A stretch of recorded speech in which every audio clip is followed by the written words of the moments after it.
লাগবে না।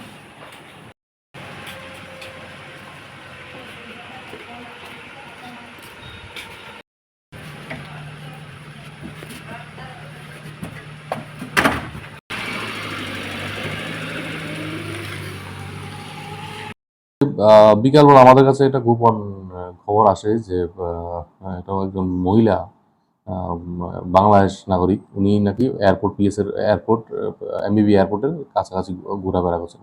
ওই সময় আমরা ওই গিয়ে সঙ্গে সঙ্গে ওই মহিলাটাকে পাই আমরা এয়ারপোর্টের এখানেই। তখন আমরা যখন জিজ্ঞাসাবাদ করি, মহিলাও স্বীকার করেন যে ওনার নাম পলি, হ্যাঁ, বাংলাদেশে বাড়ি নবাবগঞ্জ। তো উনি ওই সময় ওনার কাছে কোনো পাসপোর্ট বা ভিসা বা কোনো কিছু নেই। আমরা জিজ্ঞাসাবাদ করে উনি বললেন যে উনি ইলিগেলি এসেছেন। সে সঙ্গে সঙ্গে ওনাকে আমরা ডিটেইন করে থানাতে নিয়ে আসি এবং ওনার বিরুদ্ধে আমরা আইনানুগ ব্যবস্থা নিচ্ছি। বাকি উনি কোথা থেকে এসেছেন বা কিভাবে এসেছেন এগুলি আমরা ইন্টারোগেশন করেই আমরা জানতে পারবো।